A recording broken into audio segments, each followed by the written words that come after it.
very grateful and very honored to be here today.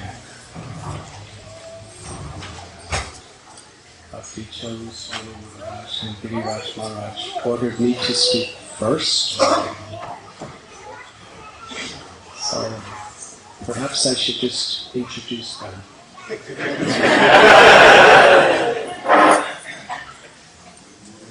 Won't ask me to speak first next.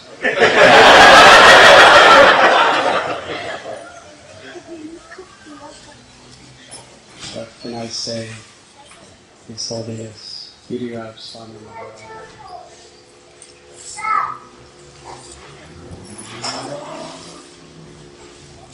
Coming from a multi-millionaire's family, and actually my family was a struggling family economically, but his house where he grew up and my house where I grew up were only 11 minutes drive from each other.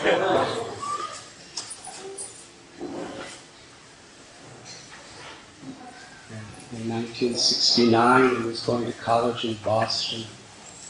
He met Srila Prabhupada and the devotees. And so he went to India. And Prabhupada explained this beautiful story of his father, who was a judge in Chicago, who later on had a whole courtroom named after him. He offered Prabhupada $1 million, and Giriraj Maharaj $1 million, if he would just come back to America and practice his bhakti there. And Giriraj Maharaj said, the service to my Guru was more valuable than hundreds of millions and trillions of dollars. And he served in a rat, snake, and mosquito with malaria-infested jungle. And the people around there were even more dangerous.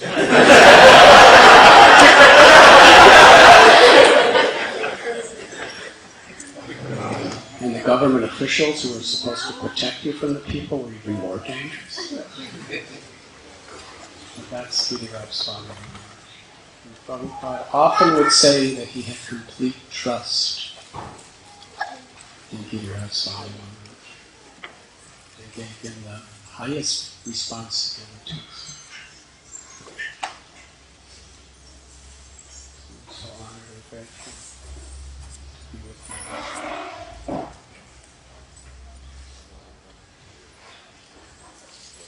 He was one of Prabhupada's very confidential, intimate inner circle devotees. And since then, what he's done around the world through his writing of books, his lecturing, his inspiring, his example. We had his Holiness Bhakti Charu Swami Maharaj. Srila Prabhupada took Bengali literatures and translated them into English, the purports, and he asked Bhakti Charu Maharaj to translate all of his books into Bengali. He did it. Within a year of his coming to the path of bhakti, Srila Prabhupada gave him first initiation, second initiation, sannyas, and made him his personal servant and personal cook up until his last days in this world. Because again, Srila Prabhupada had such complete faith in the integrity, the dedication, and the sincerity of this beautiful Vaishnava.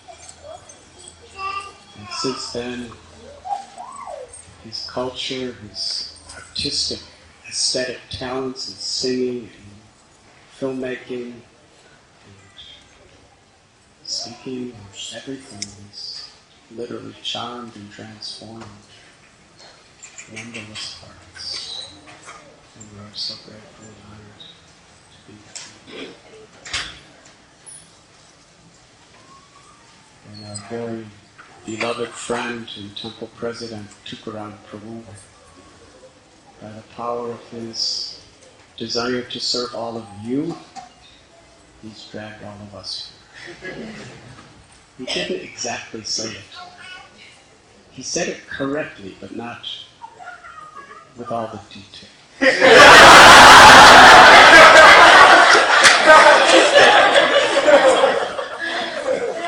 When I spoke to him on the phone just 2 days back,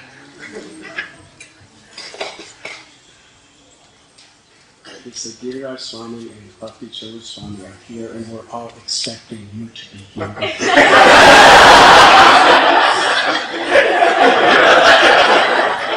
Everybody really wants the three of you together, but unfortunately they already assigned you to be in Los Angeles at the same time, and it's going to divide everybody up, and they really like you. And Bhakti Charu Maharaj and Giriraj Maharaj both told me that they really want you to be here. And all he needed is my agreement to speak to Slavas Prabhu. And I felt so absolutely honored. I said, there's no place in the cosmic manifestation I would rather be at this moment than with Giriraj Swami and Bhakti Charu Maharaj and Tukaram Prabhu and Panchatattva and all of you. So here I am.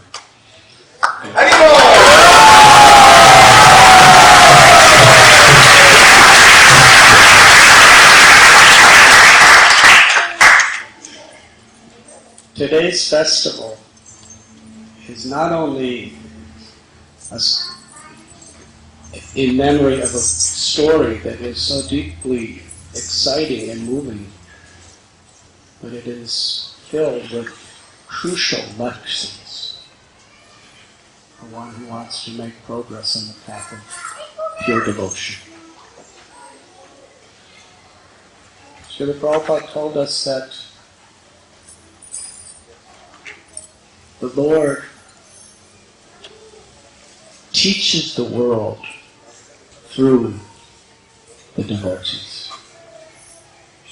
When Sri Chaitanya Mahaprabhu was here in this world, he revealed his love and his guidance to all people for all time to come through the lives of the saints that followed him. One in particular was Radhanath Goswami. There are 3 Goswamis in our Sampradaya that represent the 3 stages of bhakti. Sanatana Goswami is the Sambandha Guru, who teaches us how to establish our relationship with the all-attractive Lord.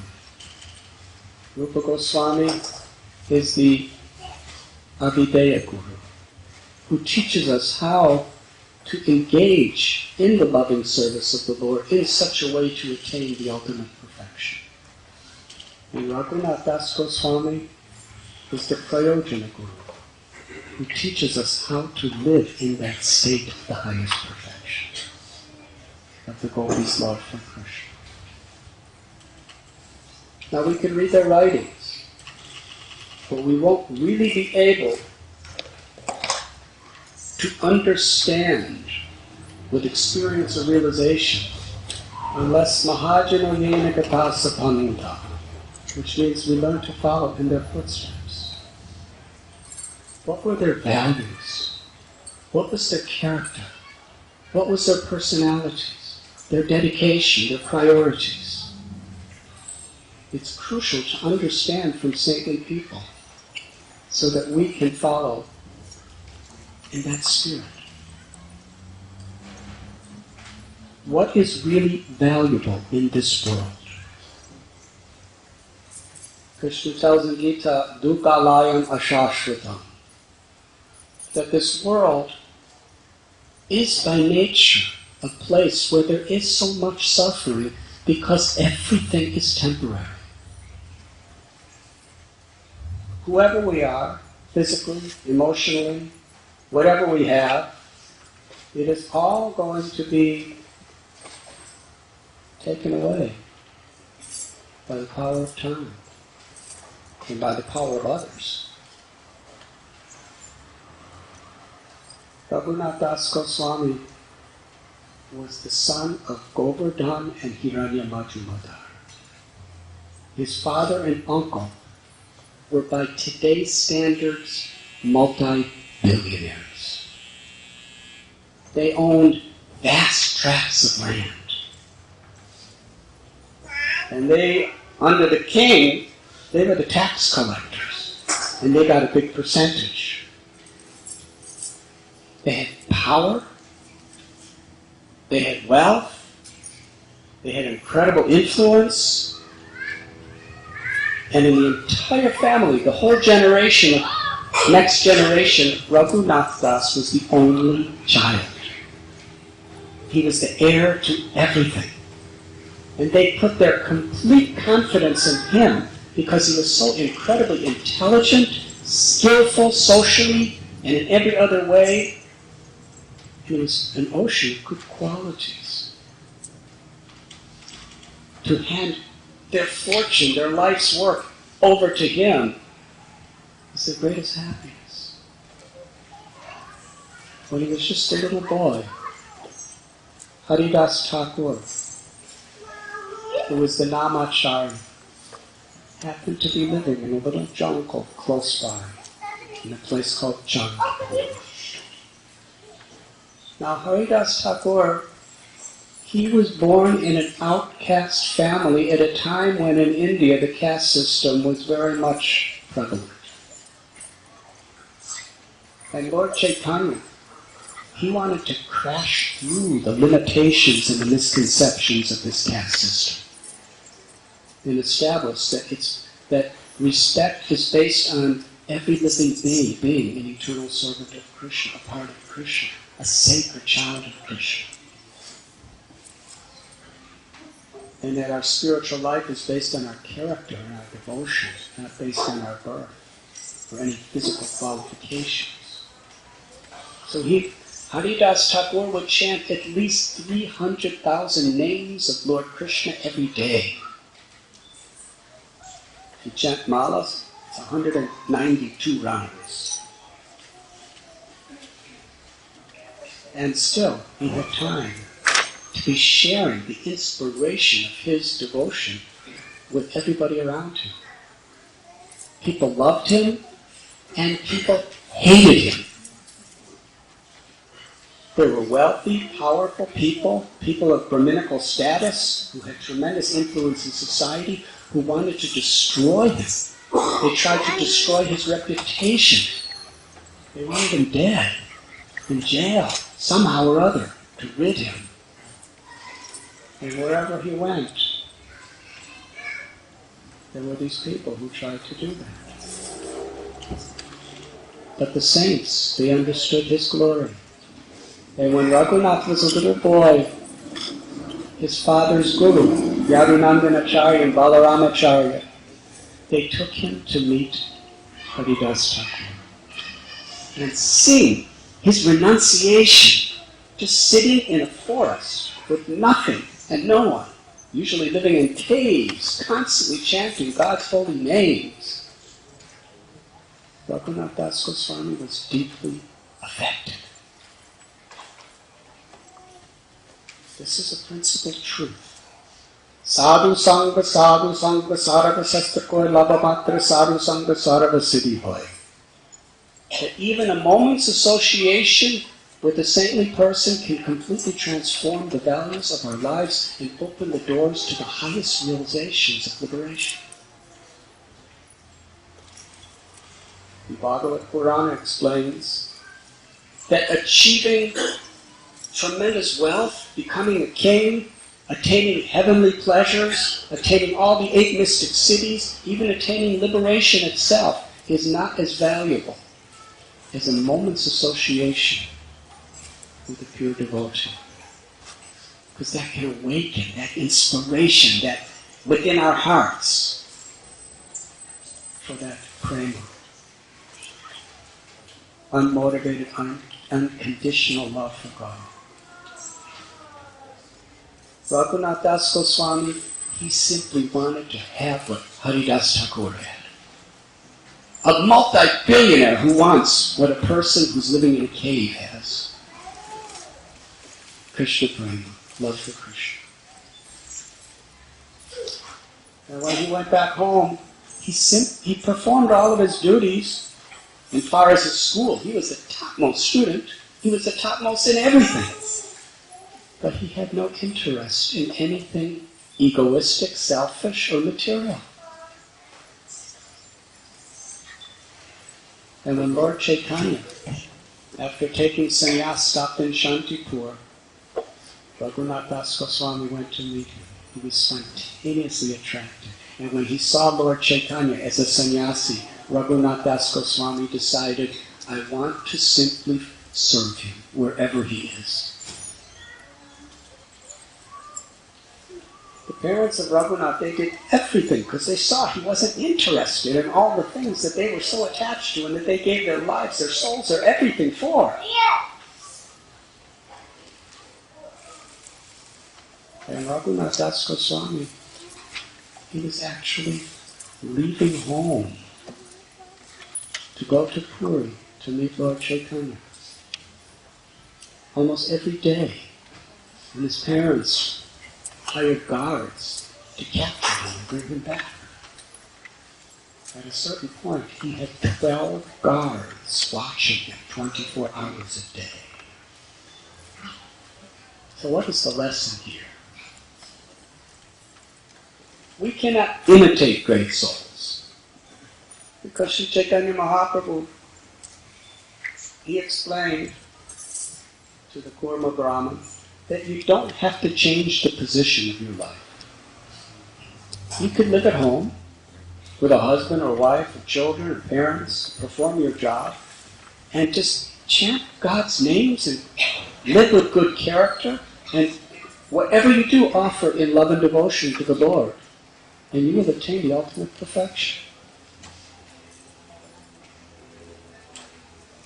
So detachment, renunciation, Gita says, is not about just changing our position in society. It means changing our consciousness. Not being attached to ego and selfishness. Not being attached to being the proprietor, the controller, or the enjoyer. But being attached to serving with love. Understanding everything is the property of the Lord. And the Lord wanted to teach a very powerful message to Raghunath Das Goswami. He didn't see all the wealth in creation to even be a speck of value compared to the unlimited, oceanic value of loving Krishna and serving the Lord and his devotees. So he couldn't leave home.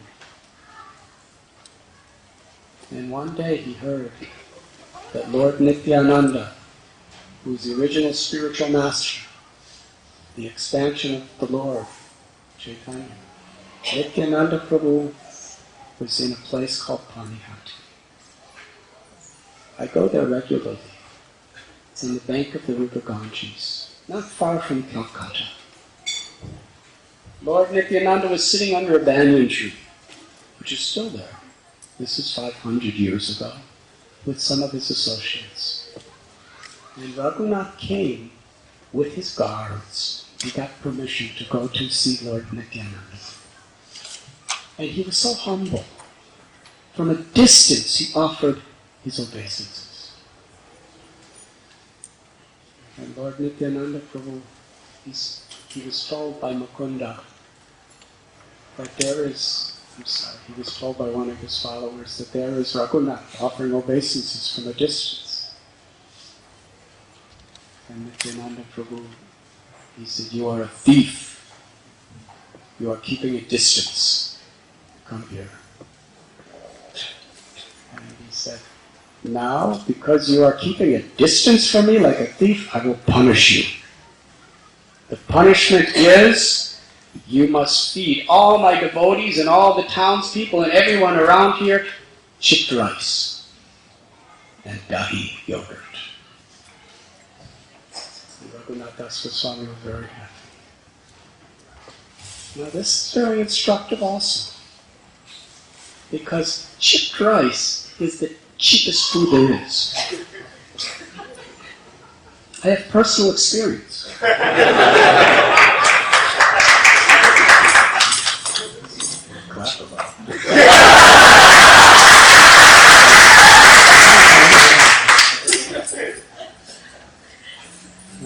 a beggar back in 1970 in the Himalayas. I was taught how to beg. And what everybody, usually 80% of the people don't give you anything. But if they give you something in India, it's chipped rice. Because, to be charitable, you give something, but it's usually the cheapest possible thing you have. So you go to a shop, and they have all kinds of nice rices and vegetables, and when the beggar comes, they'll just take a handful of chipped rice and throw it in your bag. Because it costs practically nothing. But the good thing about chipped rice is it doesn't spoil. Because it's flat and it's totally dry. You have to add something to it to even eat it. So Lord Nityananda Prabhu, he wanted to show the world this principle of Bhagavad Gita, Bhaktiram Pushpam Palam Toyam Yome Bhakti Prayach. That if we want to be delivered from all the entanglements and sufferings of material existence and attain the loving service of the Lord, we just serve with love. Raghunath was a billionaire. He could have offered samosas, and sweet rice, and halava, right? But Nityananda said, chipped rice. Cheapest thing! But that chipped rice, it had unlimited value because it was offered with devotion. So it's not a matter of who we are or what we have, it's a matter of our sincerity. So he made this fantastic feast of just chipped rice. He just soaked it in water. And then he soaked some with milk. And then he added yogurt and bananas and sugar to one pot. And then another pot he added condensed milk and camphor and some ghee and some sugar and some special bananas. And Raghunath gave this chipped rice to everyone. And Lord Nityananda and Lord Chaitanya both partook of this chipped rice. And we're going to hear the more deep realizations of this pastime from our other more exalted speakers. I'm just giving a little introduction.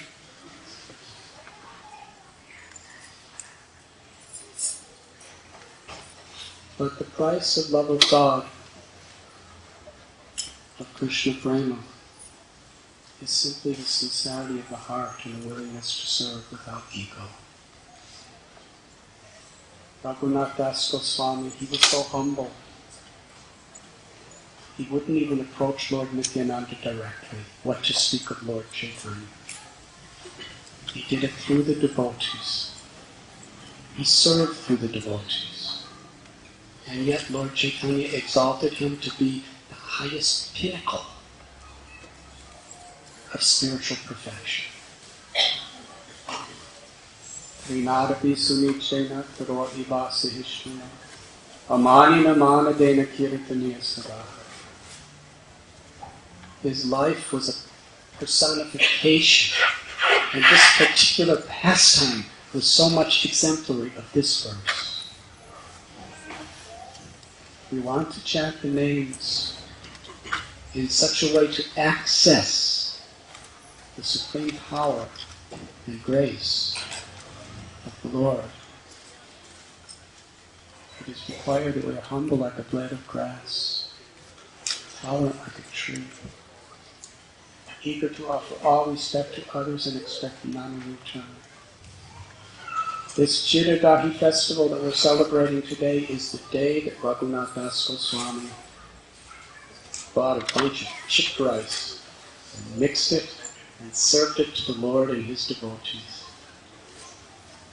And the Lord wanted to show us that by being the servant of the servant of the servant of the servant, that spirit, that consciousness is the perfection of yoga. It's the perfection of dharma, because it attracts the infinite grace of the Lord upon us. Thank you very much.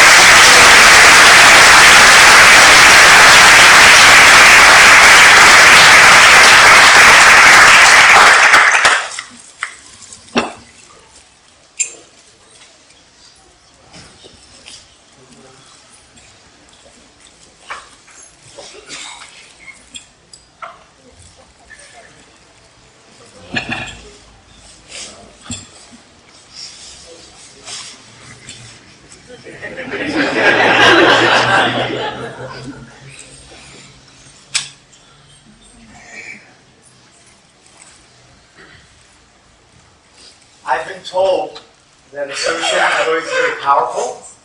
So I think you should all associate together a little more and move forward a little closer to your brothers and sisters.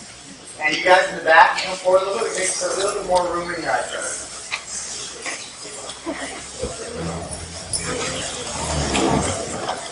Also, if you're feeling thirsty, we have some glasses of tea just up there. You see them? Right there for you. And you can stretch your legs and get a glass of tea to replenish your sugar level. And we'll turn over the class to His Holiness Giriraj Maharaj. Could we open that back door so we get some fresh air? And we're going to open the back door for you to get some fresh air.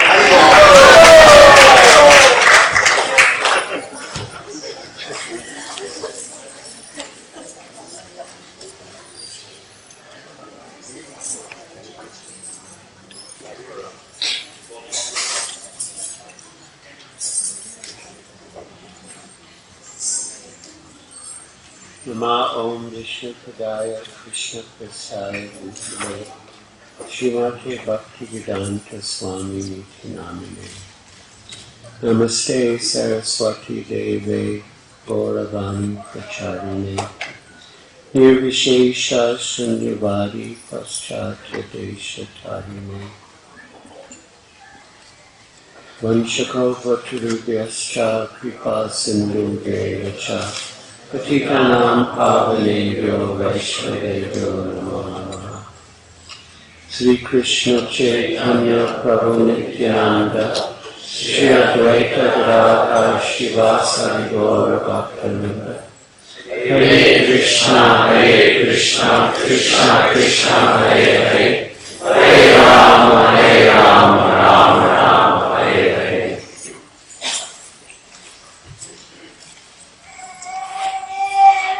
I feel very fortunate and blessed and honored to be here among such august association.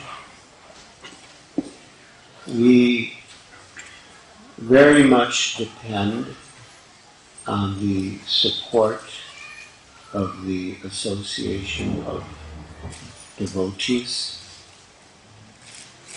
I'm on a very wobbling, teetering platform, but I have two strong pillars on either side to keep me from tipping over. And then I have all of you in front of me to encourage me.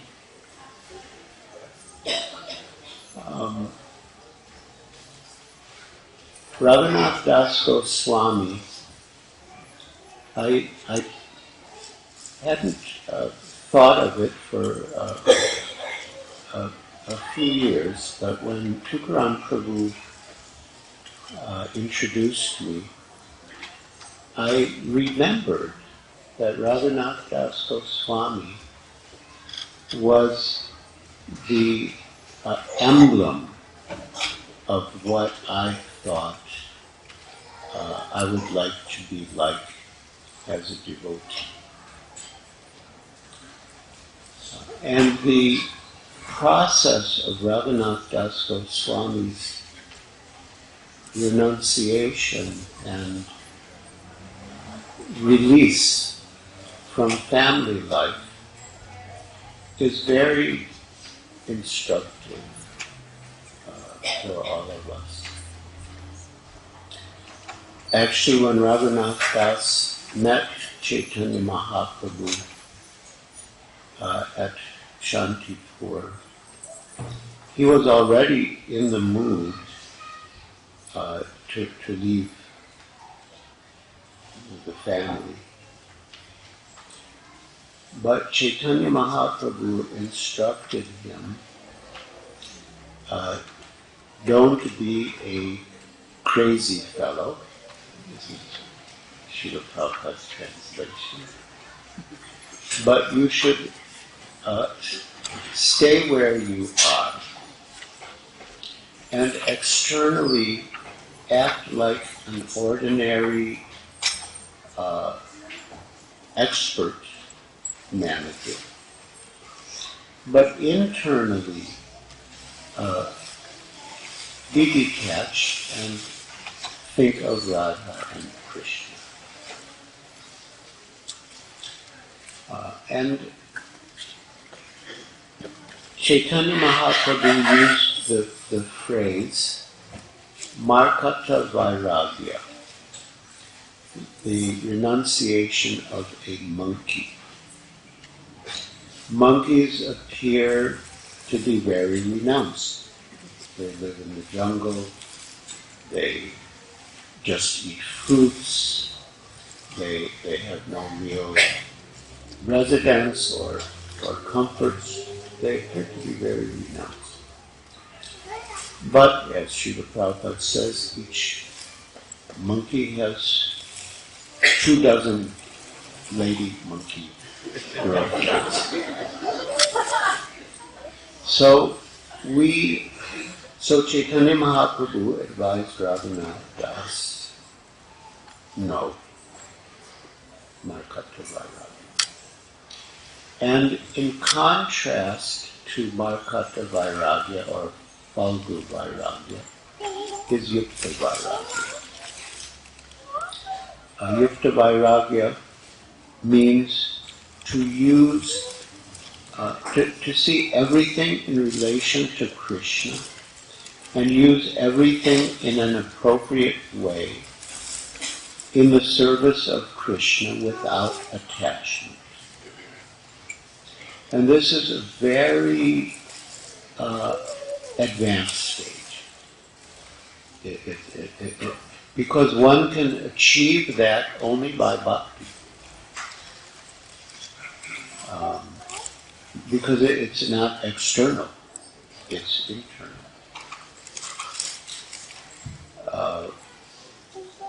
Once in Vrindavan, Srila Prabhupada gave the example that if you're directly under a light, there's no shadow. But if you go a little to one side or the other, there will be a shadow. He said, if you want to enjoy something for yourself, that's going to one side, that creates a shadow.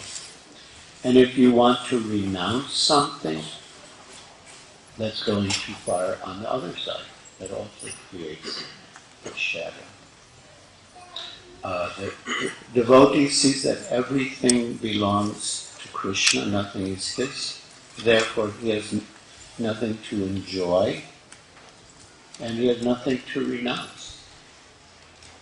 To renounce something that doesn't belong to you makes no sense.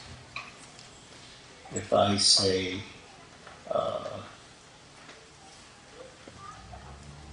Prabhupada gave it, I renounce the Brooklyn Bridge.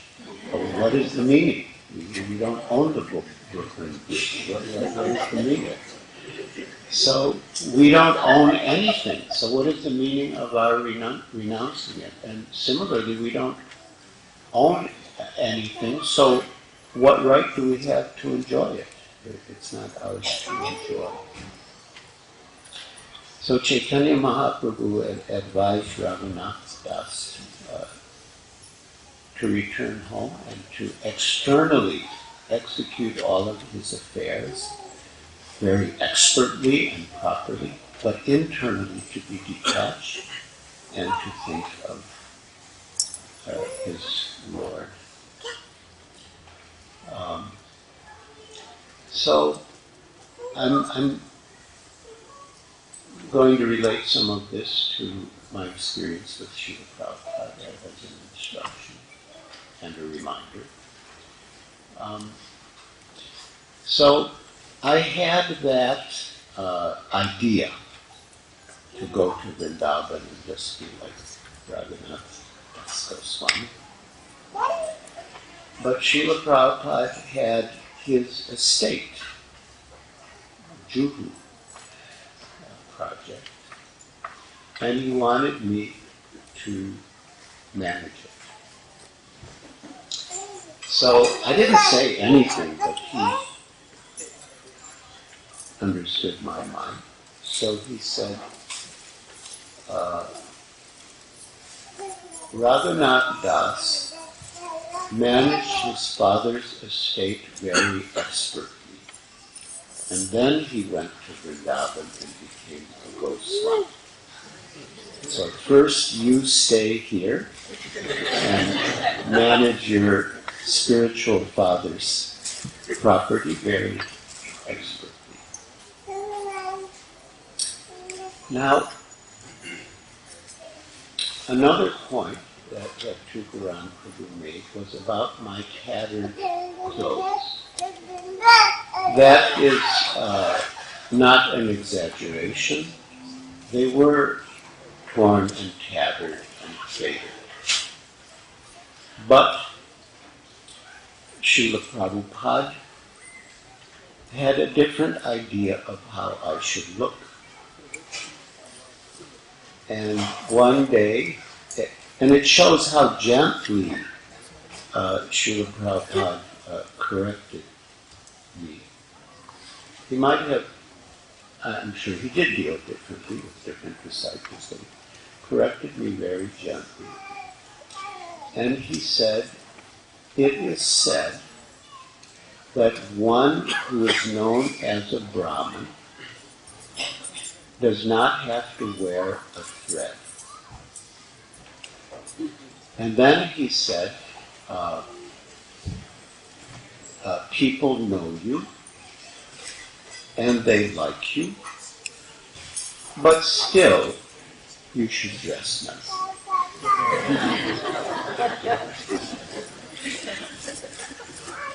So,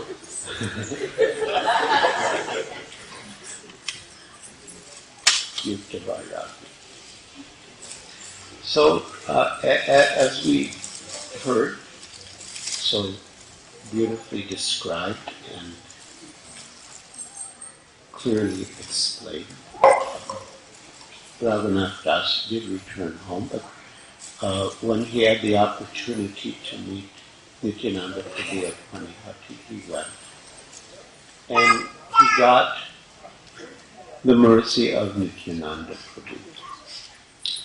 And it is really by the mercy of Nityananda Prabhu that one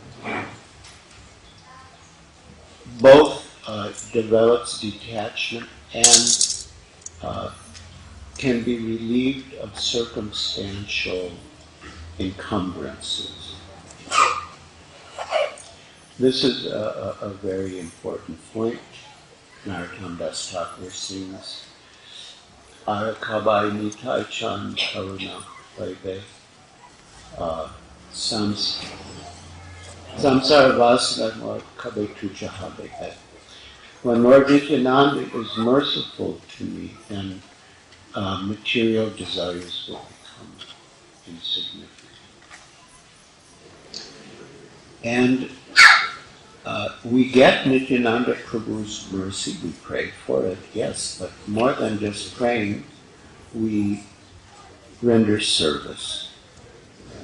Again, as Radhanath Das Goswami, he received that order, and he celebrated the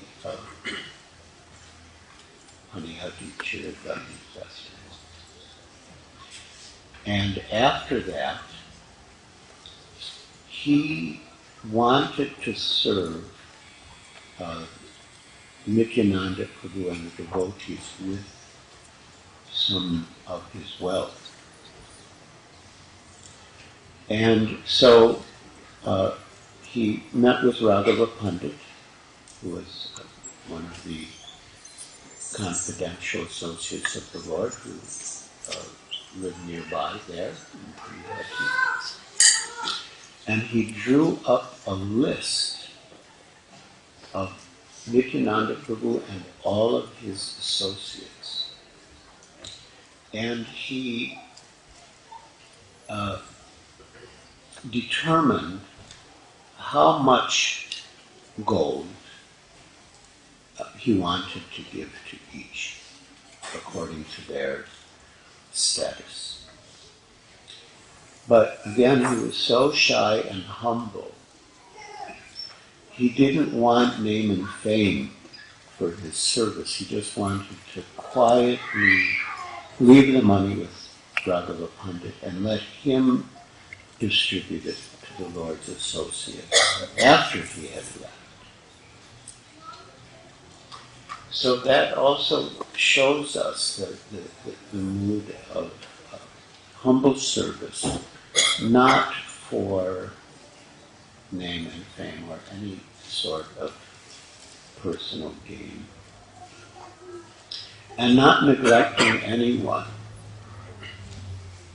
Yes, he gave more to Nityananda Prabhu and then his more confidential associates, but he did not neglect anyone. Down to the very last person, he made sure that he gave something to everyone. And that is that mood of das, das, and das. The mood of being a servant of the servant of the servant of the Lord. And Nityananda Prabhu blessed Radhanath Das that soon, even Lord Krishna, Chaitanya Mahaprabhu, when he instructed Radhanath, he said that, that the mercy of Krishna is more powerful than anything. So whatever obstacles you face, when the time comes, will be removed by the mercy of Krishna. And so Radhanath Das had that faith. And with that faith, he followed the instructions. And by following the instructions, he got mercy. It's really the most fundamental principle of spiritual life, to execute the orders of the spiritual master. But Radhanath Das, as we learn, had many spiritual masters. And this is another very important instruction.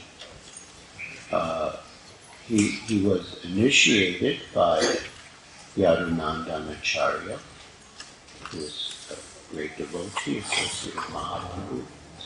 He was Yadunandanacharya's close friend was Balaramacharya, and he was another guru for Radhanath Das. As you know, as a young boy, as a student, he visited Haridas Thakur and served him and got his blessings. And it's mentioned that some say that it was actually the mercy of Haridas Thakur that later fructified and brought him to the lotus feet of Sri Chaitanya Mahaprabhu. And then when he did finally escape from home by the mercy of Nityananda Prabhu, and he reached Jagannath Puri, Sri Chaitanya Mahaprabhu placed Radhanath Das under the care of Swarup Damodar Goswami, who was Chaitanya Mahaprabhu's secretary, and so Radhanath Das became like the assistant secretary or assistant to the secretary. And then after Chaitanya Mahaprabhu and his immediate associates left, Radhanath Das felt so much grief in separation that he felt, what is the use of living in this world without Chaitanya Mahaprabhu and his associates? So he went to Vrindavan with the intention of giving up his life by jumping from Govardhan Hill. But But first he wanted to offer respects to Rupa Goswami and Sanatana Goswami. And as we have heard, Sanatana Goswami, he spoke to Radhanath Swami that you had so much personal association with Chaitanya Mahaprabhu. You should not leave, but you should stay with us and share with us what you experienced and realized from your association with Sri Chaitanya Mahaprabhu. And they accepted him, Rupa and Sanatana accepted him as their third brother. So many Vaishnavas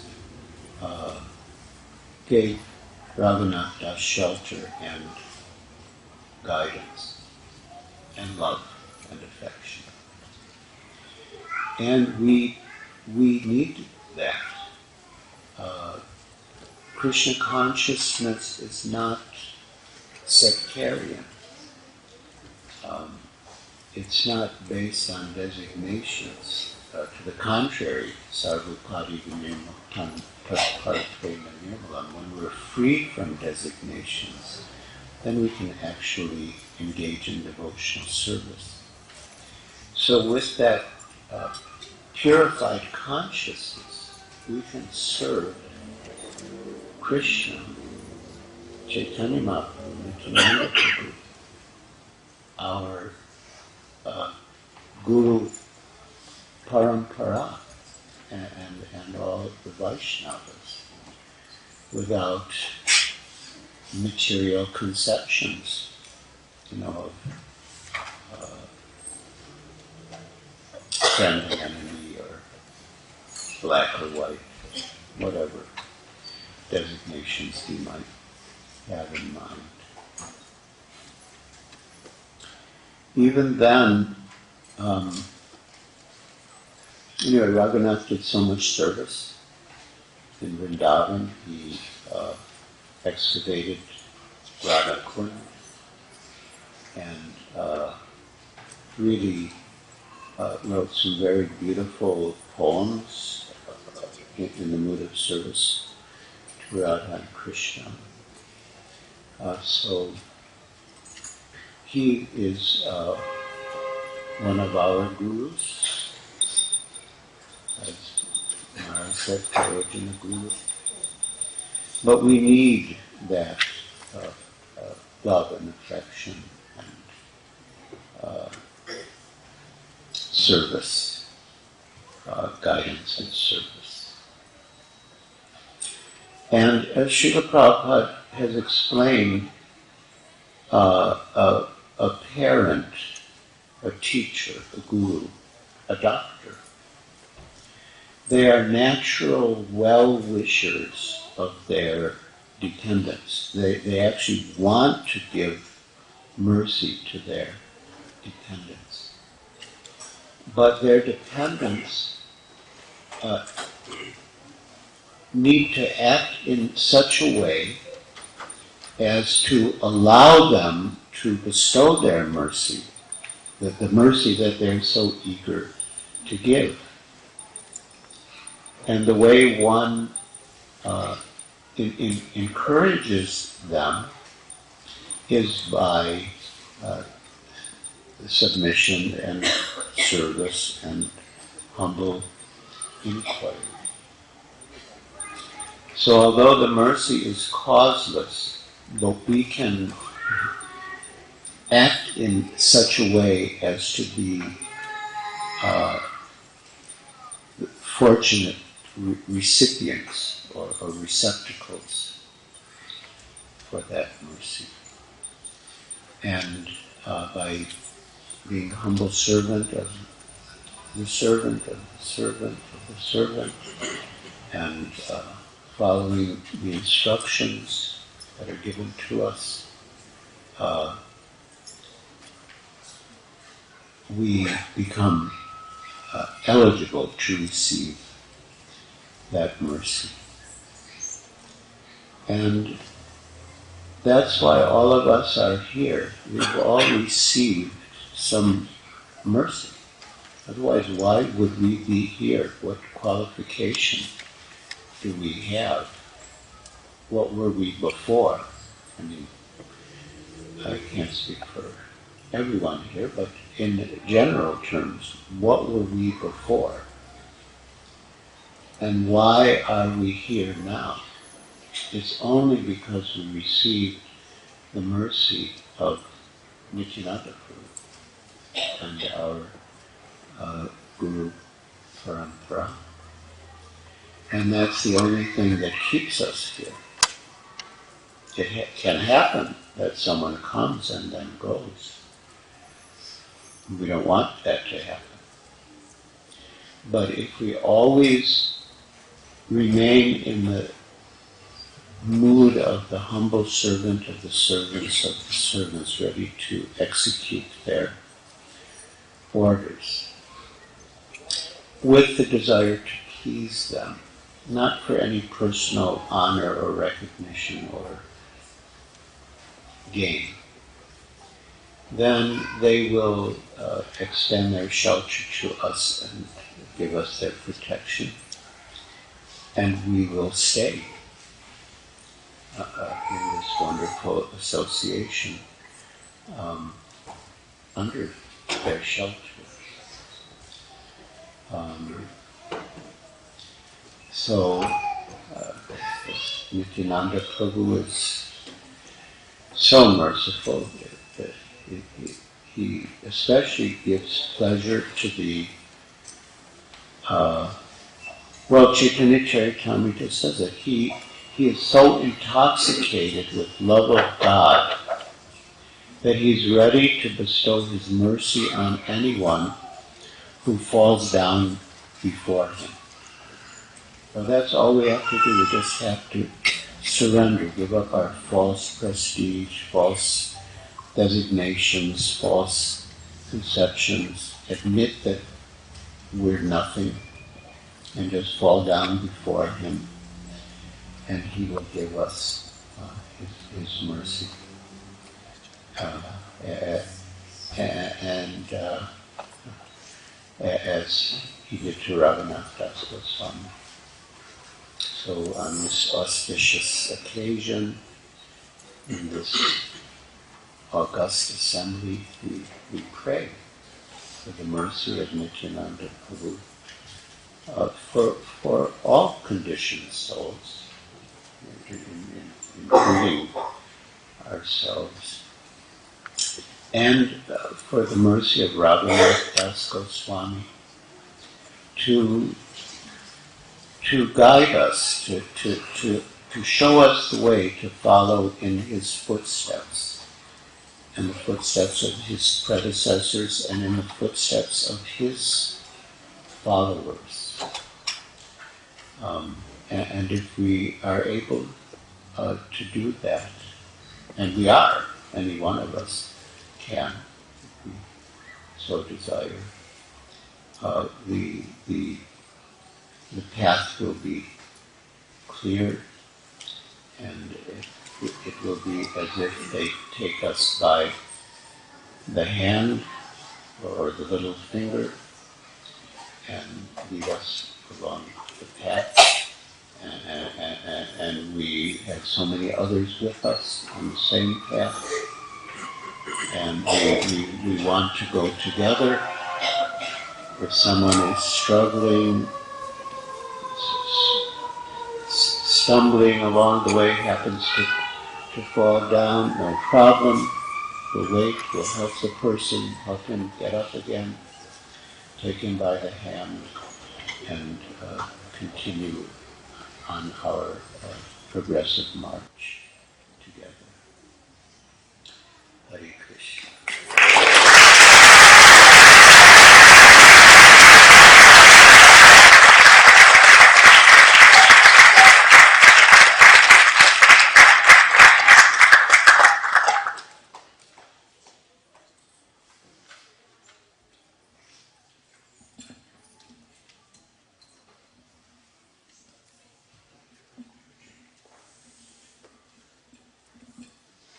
Nityananda Prabhu ki! Kripa Avatar Nityananda Prabhu ki! Giriraj Maharaj ki! Okay, so we are 2/3 of the way through our speaking, and we're all warmed up now. If you need some juice, we have some juice for you just at the top of the stairs.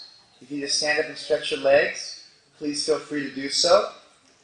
And if you're feeling very satisfied where you are, there's a bunch of devotees in the foyer, and they would love nothing more than to come and sit in the temple room.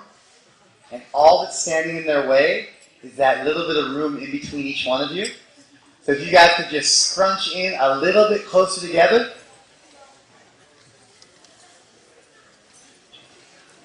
You guys are so wonderful. Thank you very much for that. You guys in the back, too, to make a little room for them. You guys can come forward a little bit. And all you devotees in the foyer, please come forward and take your place. Devotees on the stairs, if you could please come off the stairs and sit down to make some room for the devotees behind you.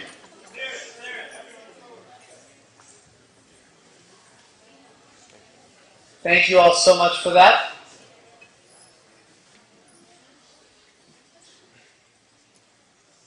And now we would like to turn over the microphone to His Holiness Bhakti Charu Swami Maharaj. Hari Bol.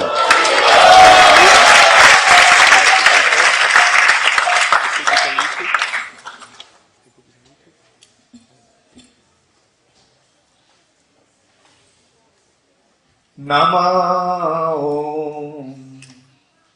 Vishnupadaya Krishna Prishtaya Bhutale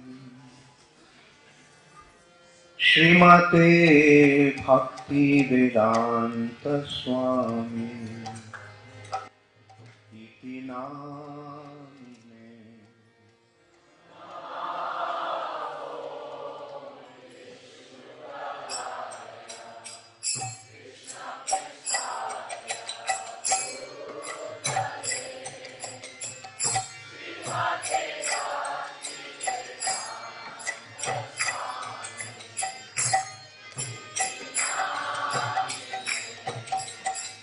Namaste Saraswate Devi Gauravani Pracharine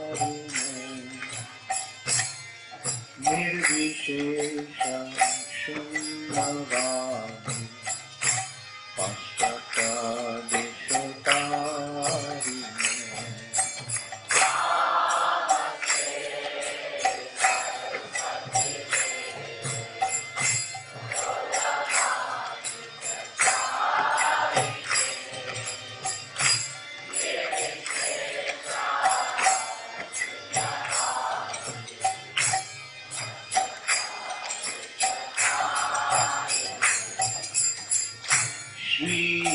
Krishna Chaitanya Prabhu Nityananda Shri Advaita Gadadhar Shivasadi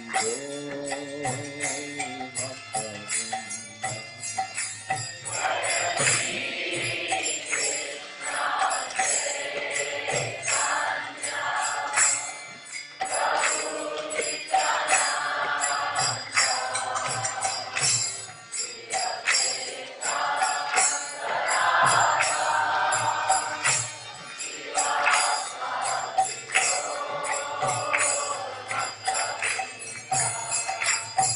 Jaya Shri Krishna Chaitanya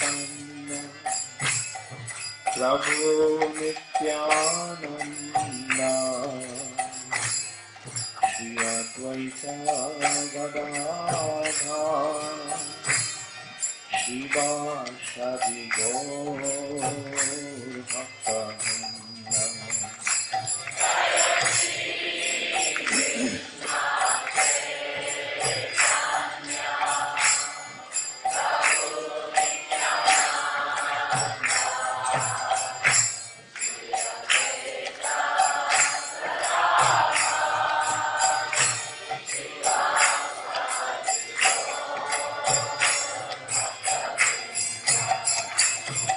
Jaya Shri Krishna Chaitanya Prabhu Nityananda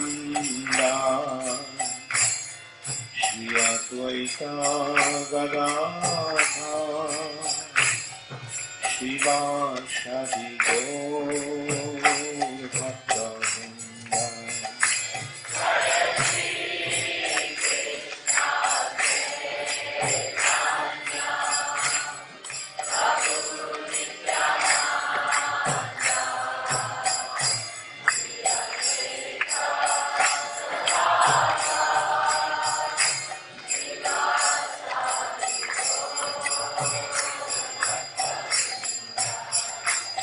Hare Krishna, Hare Krishna, Krishna Krishna, Hare Hare, Hare Rama, Hare Rama, Rama Rama, Hare Hare.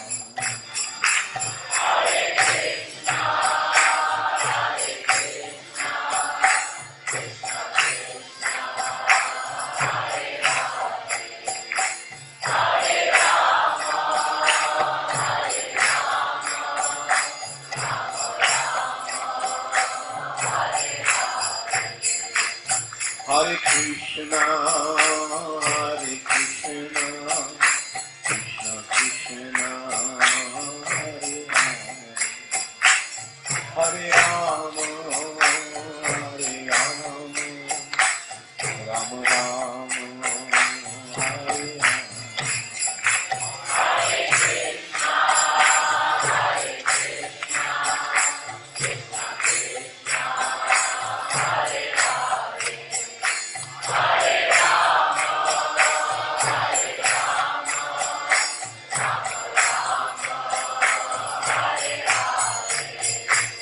Hare Krishna, Hare Krishna, Krishna Krishna, Hare Hare, Hare Rama, Hare Rama, Rama Rama, Hare Hare.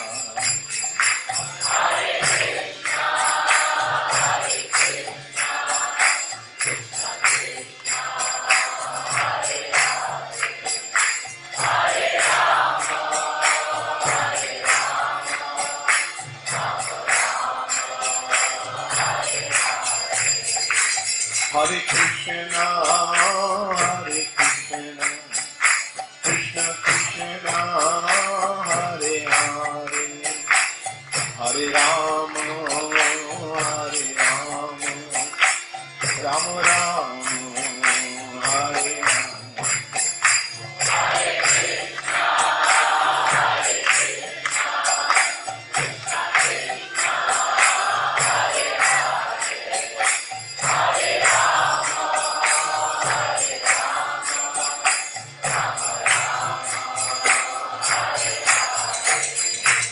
Hare Krishna, Hare Krishna, Krishna Krishna, Hare Hare, Hare Rama, Hare Rama, Rama Rama, Hare Hare.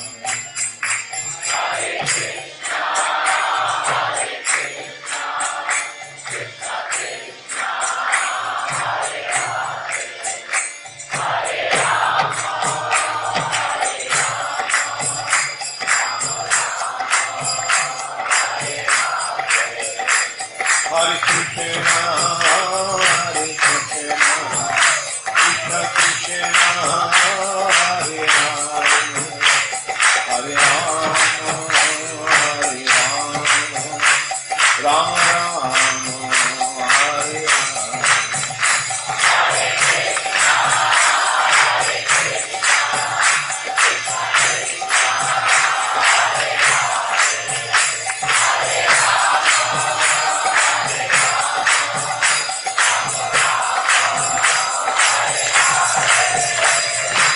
Hare Krishna, Krishna Krishna, Hare Hare, Hare Rama, Rama Rama, Hare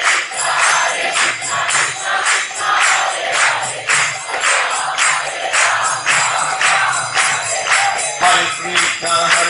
Krishna, Krishna Krishna, Hare Hare, Hare Ram, Ram Ram, Hare Hare.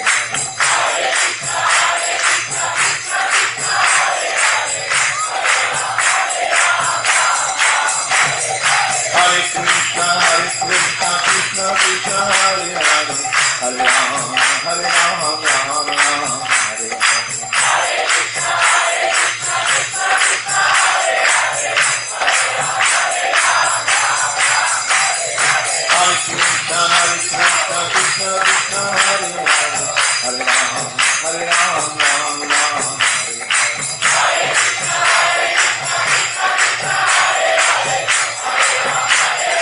Hare, Hare Ram, Hari Bol, Hari Bol,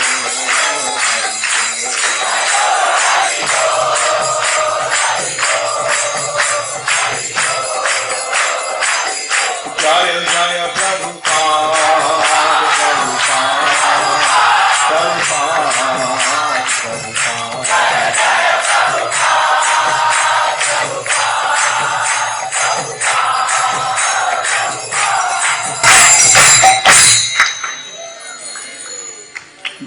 Nama Om Vishnu Padaya Krishna Pristhaya Bhutale Srimate Bhakti Vedanta Swami Niti Namine Namaste Saraswati Deve Gauravani Prachadine Nirvishesha Shunnavadi Paschatya Dishakadine Shri Krishna Chaitanya Prabhu Nityananda Shri Advaita Gadadhar Shivasari Gaur Bhaktavrinda Hare Krishna, Krishna Krishna, Hare Hare, Hare Ram, Ram Ram, Hare Hare.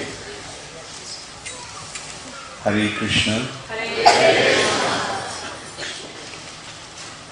We have been listening how exemplary Radhanath Swami was as a perfect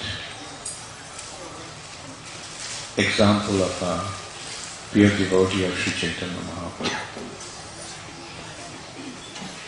And in course of that we also heard and we have also seen around us that in this Krishna consciousness movement so many devotees have been inspired by the example of Radhanath Swami and have been following his ideal as their perfect example and in the path of their spiritual progress. Radhanath Maharaj mentioned about Giriraj Maharaj, how his life is also so exemplary as a devotee, like born in a very opulent family and had everything that anybody can aspire for. But at a very young age, when he was in college, he came across Srila Prabhupada's teachings. He came across Sri Chaitanya Mahaprabhu's teachings and he became inspired and he left everything. And Prabhupada had so much love for him. I personally have seen Giriraj Maharaj was very much like Prabhupada's own son.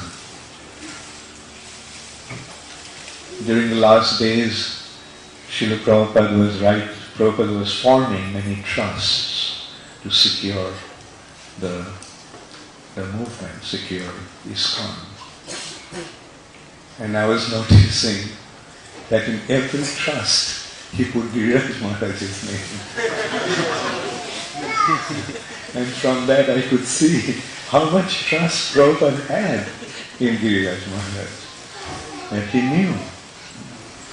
Once also, one night, in the middle of the night, at 2 o'clock, in Vrindavan, Prabhupada sent for Giriraj Maharaj. Giriraj Maharaj was staying in the Gurukul building, and Prabhupada called him, and Prabhupada discussed with him about how to secure the future of this movement. Maybe Giriraj Maharaj can tell us what Prabhupada told him.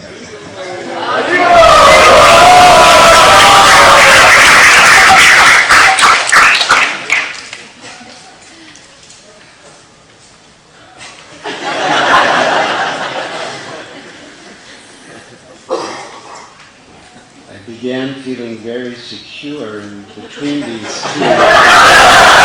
Feeling a little uneasy. I am feeling secure. Yes, it's true. I was sleeping on the roof of the Gurukul building, with our straw mats, and we slept under the sky.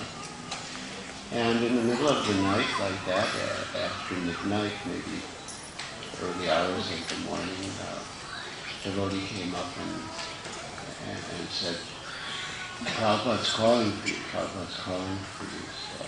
So I roused myself and went into his room. And in those days, Prabhupada was so frail and fragile. You didn't know how long he would stay. I mean, it was like any word he said could be his last. And so everything he said was heard with great attention and care. So he asked me,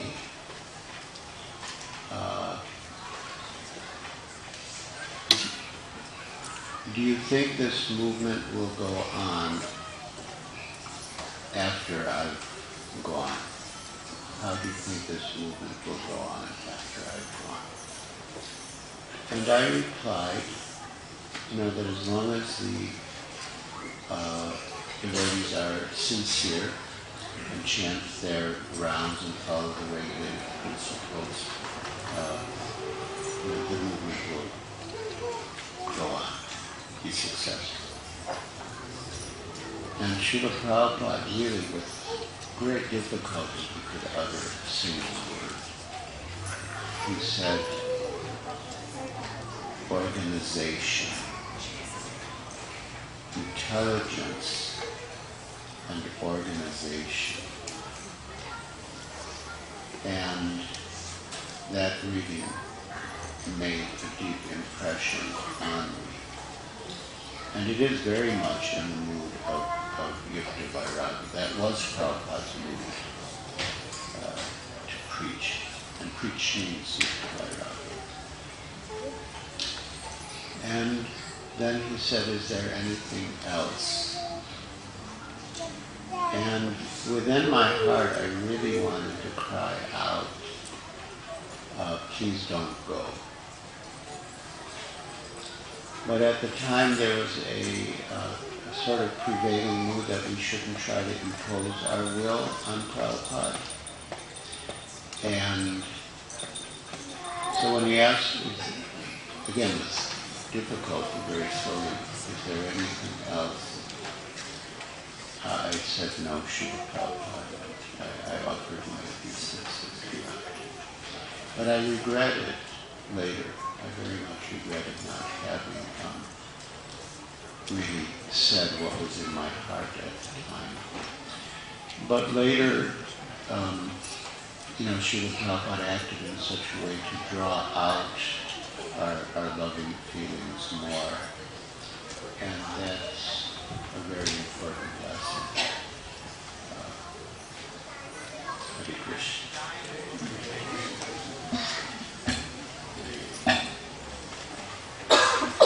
Thank you, Giriraj Maharaj. So,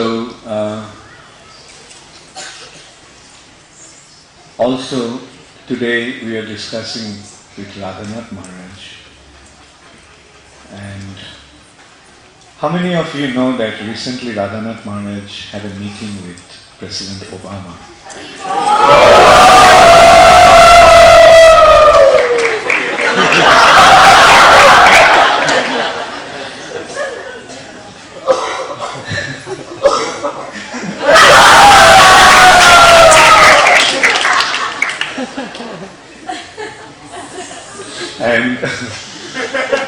So I was naturally curious to know.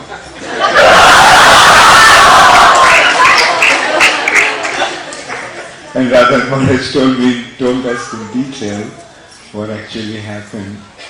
And it was so exciting that I actually suggested that today Radhanath Maharaj speaks about that meeting.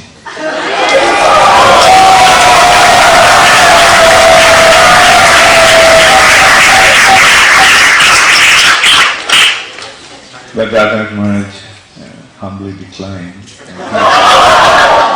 Not only humbly declined, he vehemently objected to that idea. But it's extremely amazing. I'll just give you the brief idea, like what I heard and what I recall. In here, in Beverly Hills,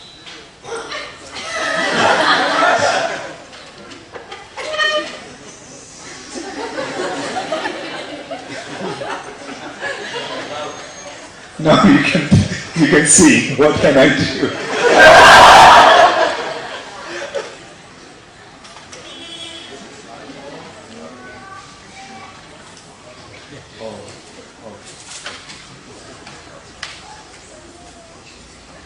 Yeah, okay. Anyway.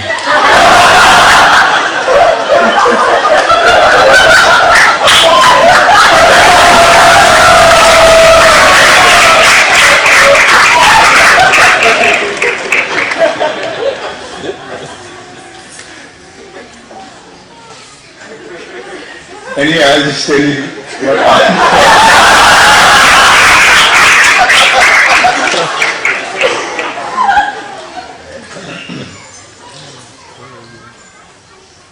One thing I'm completely convinced of, that this movement is going to spread all over the world in every town and village. Sri Chaitanya Mahaprabhu predicted it, and he is the Supreme Personality of Godhead, and the words of the Supreme Personality of Godhead will not go in vain. It's bound to happen. How it will happen, when it will happen, we may not be able to know, but we are seeing that it's happening. Prabhupada came, an impossible thing became a reality. Krishna consciousness movement spread all over the world in just 10 years' time. And although after Prabhupada's disappearance, our movement has faced many difficulties, many crises, but still ISKCON is together, and ISKCON is spreading Krishna consciousness all over the world, and it is expanding. And although Srila Prabhupada is physically not present, but still Srila Prabhupada is present in the form of his Vani, in the form of his books, and in the form of the International Society for Krishna Consciousness. Srila Prabhupada is there, and it is through ISKCON that this movement is going to spread all over the world, and this is how Srila Prabhupada's mission is going to expand. And Srila Prabhupada will use the devotees of ISKCON as his instruments. And it is according to the purity of the devotees that Srila Prabhupada will use them for his purpose. I don't want to embarrass Radhanath Maharaj, but at the same time I can't help but say that today Radhanath Maharaj is doing an amazing preaching all over the world. He has been endowed with inconceivable success in his role in Srila Prabhupada's ISKCON, and it is due to his purity. His purity is making Srila Prabhupada to use him as a perfect instrument in his hands, and he is making him achieve so many things, which actually means that Prabhupada is making him do so many things. And in this way the movement is expanding, Prabhupada's mission is becoming successful, and it will continue to happen like that. And in this way, from Radhanath Maharaj's example, many of us also will learn and try to become a proper instrument in Srila Prabhupada's hands. So before going to Radhanath Swami and this festival, Panihati festival, I couldn't help but say a few words about these two very exemplary devotees in our ISKCON movement.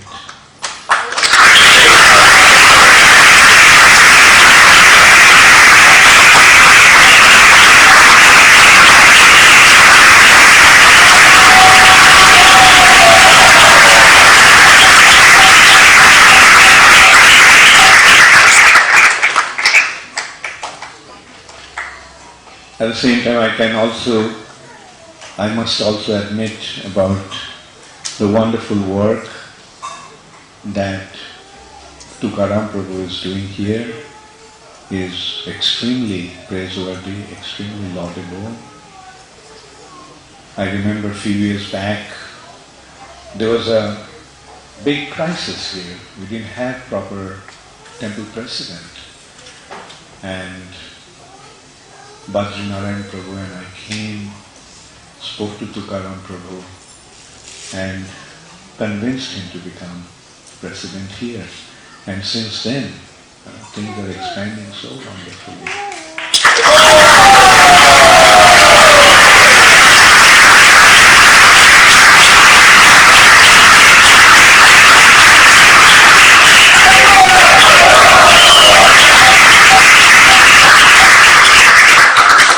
So this is how we can see how Prabhupada is working through his pure representatives, sincere followers. And if we try to serve Srila Prabhupada with all sincerity, with all honesty, with all dedication, then yes, all kinds of wonderful things will start happening. And it is happening. So we have to remember this movement is here to achieve something not only wonderful, something inconceivable. We can't even imagine what is going to happen to this world in 10, 15, maybe 20 years' time.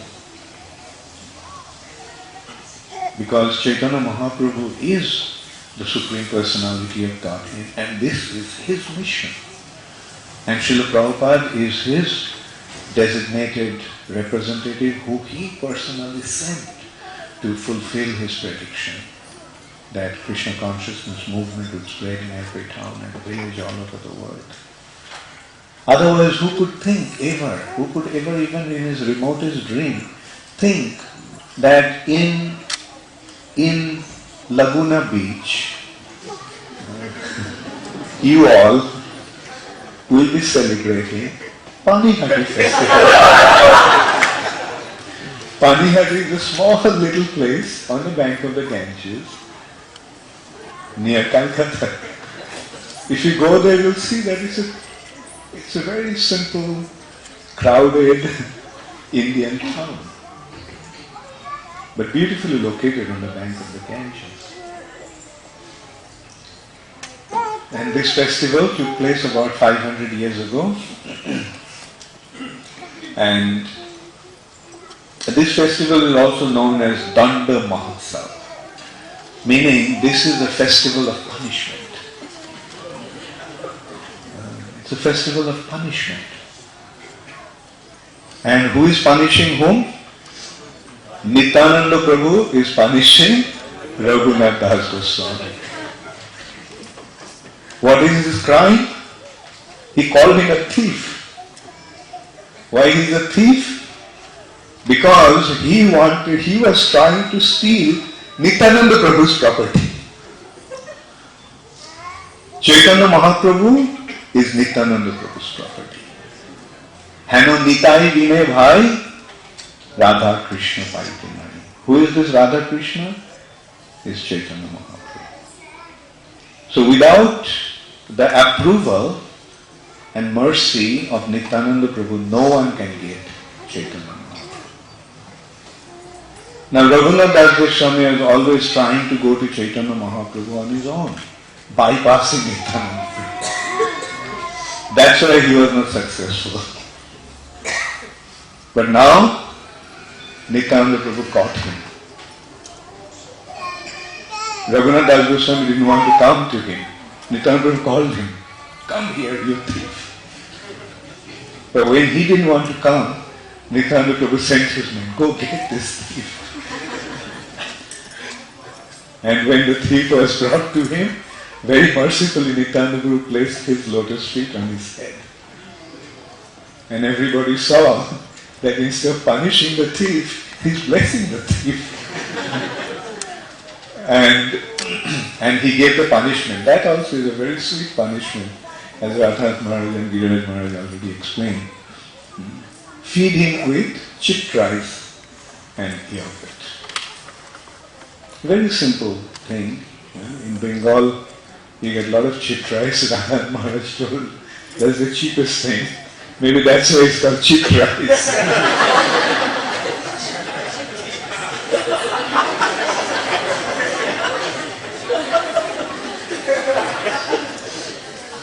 So, and Radhanath Das Goswami was very happy that somehow he got a service to serve Nityananda Prabhu and his associates. So he came with his entourage, bodyguard, servant. He was a very wealthy person. To give an idea of how wealthy his family was, their annual income was 200,000 rupees, when an ounce of gold costed only about 5 rupees. So that is how wealthy his family was. And not only that, although their official income was 200,000 rupees, but his family was accused of not paying the tax which was collected as 1,200,000 rupees a year. They were tax collectors, they were the landlords, and that means they were landlords on behalf of the king. The king was a Muslim, and so they were supposed to collect 12 lakhs and give 10 lakhs to the Muslim king and keep 2 lakhs for themselves.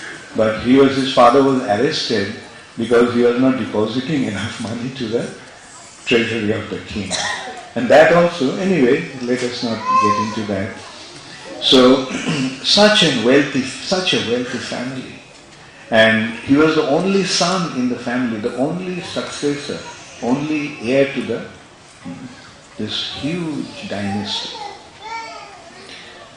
And Radhanath Das Goswami became attracted to Sri Chaitanya Mahaprabhu, came to Nityananda Prabhu, and Nityananda Prabhu told him that just feed my people with chipped rice and yogurt.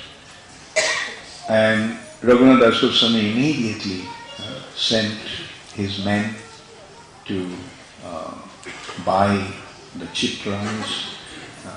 Hundreds of kilos of chipped rice was bought, and the yogurt was bought. Not only chipped rice and yogurt, they also bought all kinds of sweets and everything that they could get in the market.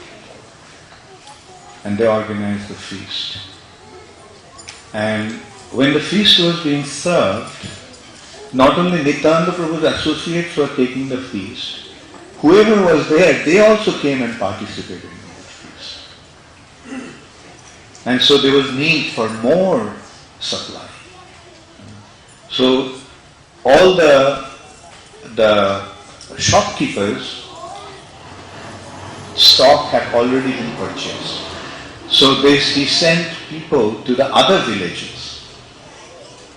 And there also the news spread that a feast is going on. So people started to come from that village, those villages.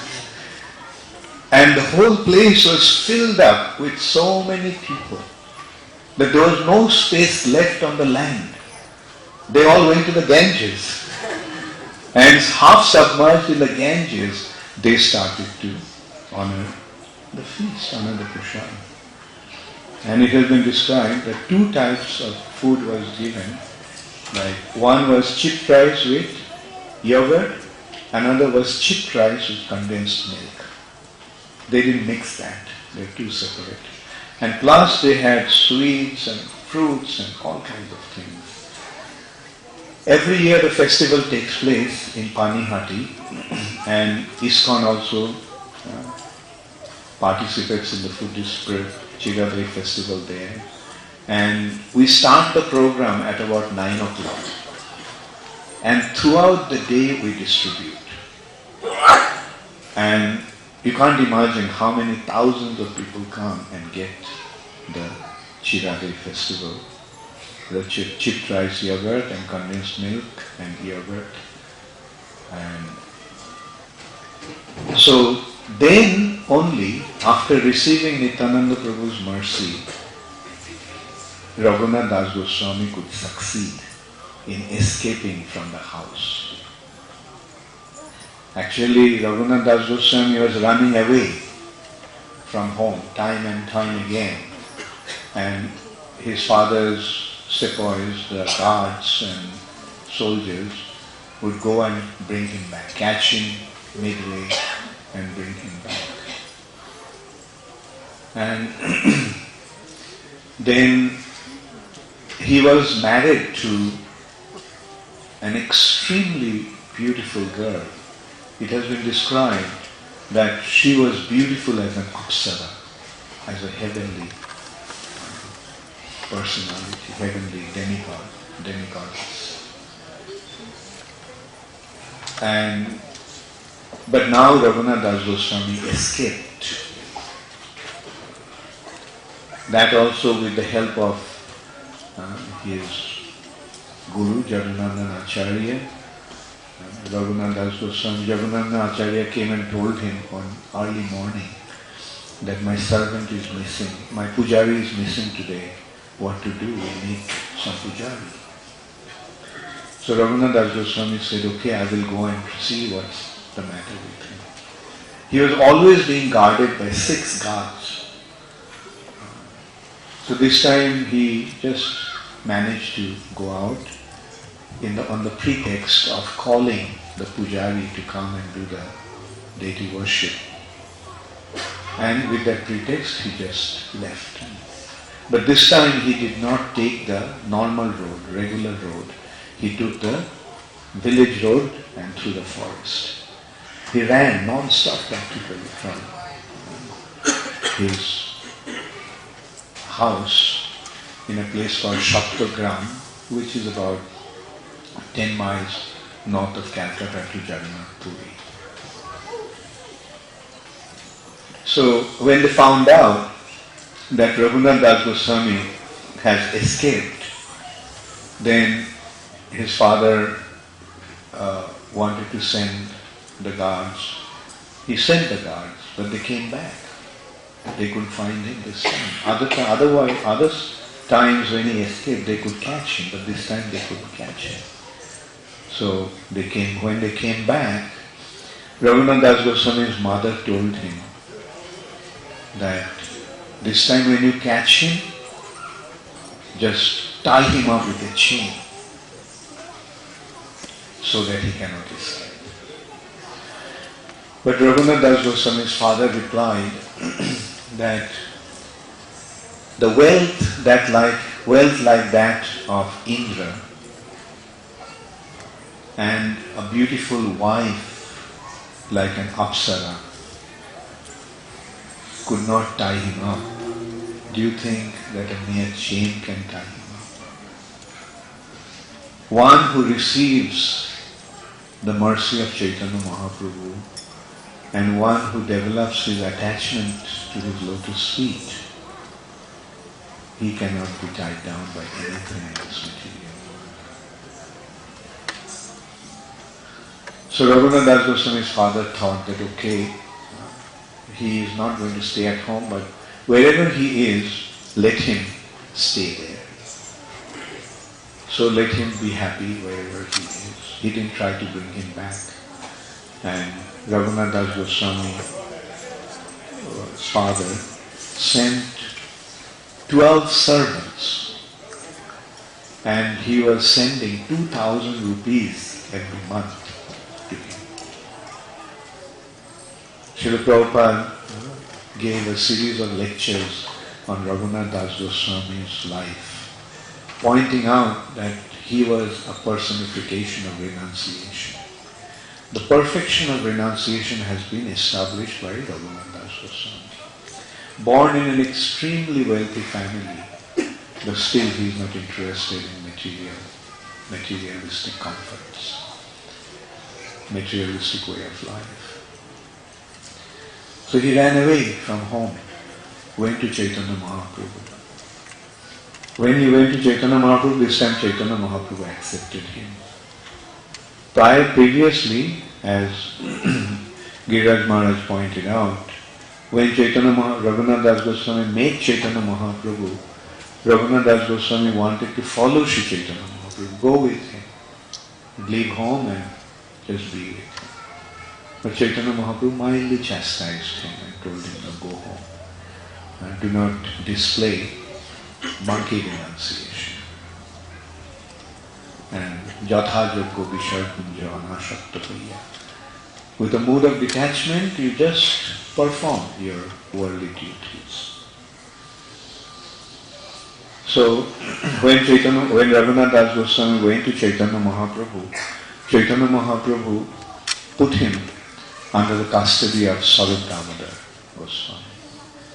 Therefore, another name of Raghunath Das Goswami was Swaruper Raghunath, Raghunath of Swarup Damodar Goswami.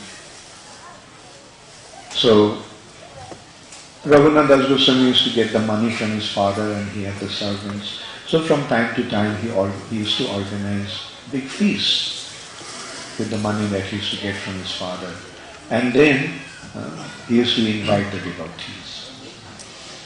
But then Raghunath Das Goswami felt that why am I taking money from my father?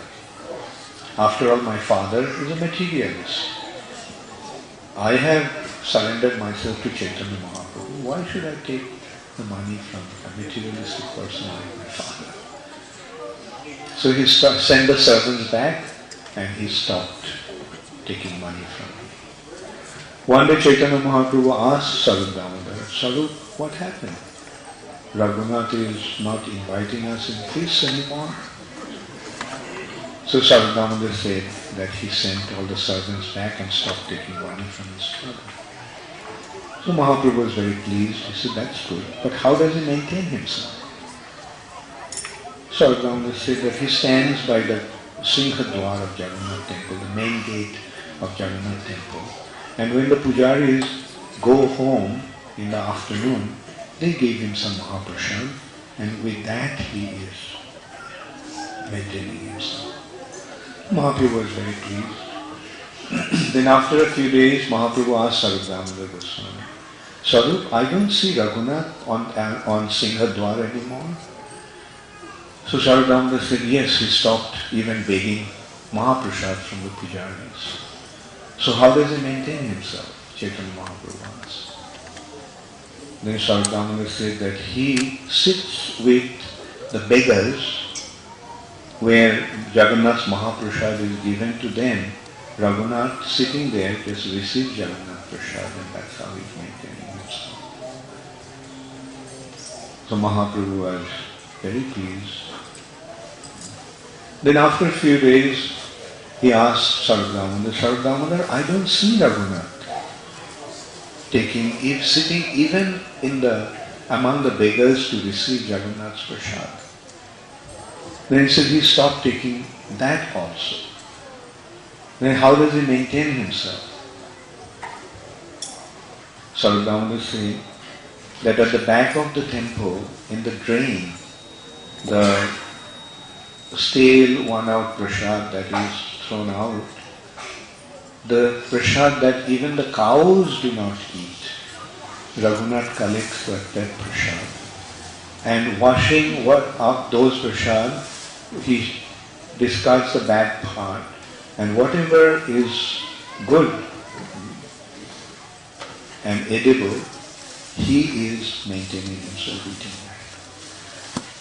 Mahaprabhu became so ecstatic, he immediately ran to the hut of Radhanath Swami.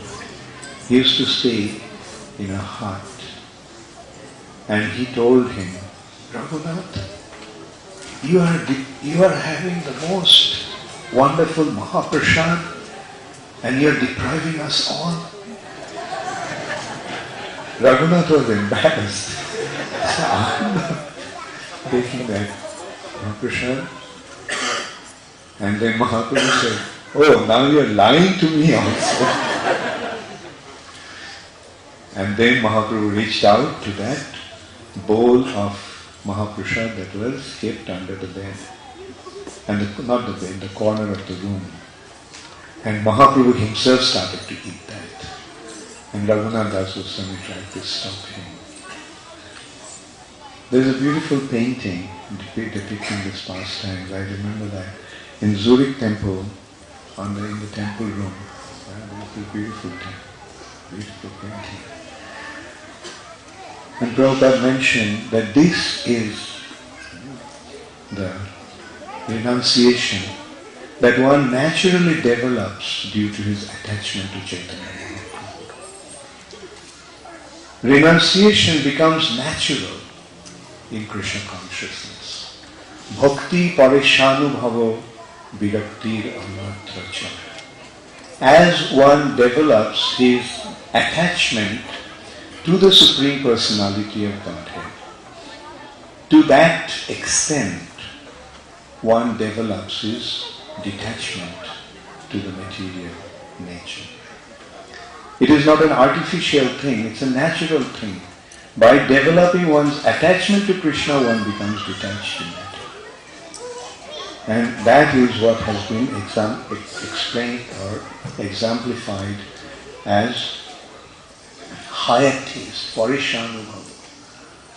That as one gets the higher taste, the superior spiritual taste of Krishna consciousness, one naturally becomes detached. Rather, not even detached. Virakti, this expression, this word virakti means disgust.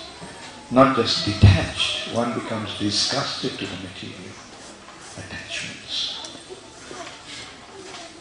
So this festival is actually symbolizing that how to develop our attachment to Chaitanya Mahaprabhu and Krishna, and as a result of that, we will naturally become disinterested about materialistic affairs. Srila Raghunath Das Goswami ki Panihati Chiradadhi Mahotsav ki Jagat Guru Srila Prabhupada ki His Holiness Giriraj Swami Maharaj ki His Holiness Radhanath Swami Maharaj ki Shamaveto Bhakta Vrinda ki Gaur Premanande. All glory is to the assembled devotees. All glory is to Shri Guru and Shri Gauranga. All glory is to Srila Prabhupada.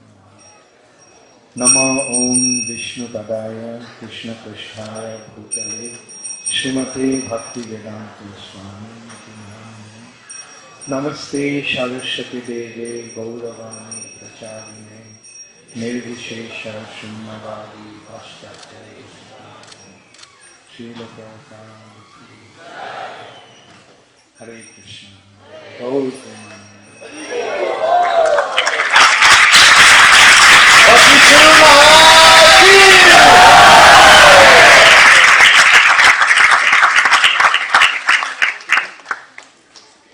I didn't think it could get any better after that story that Giriraj Maharaj told. It was so sweet and deep.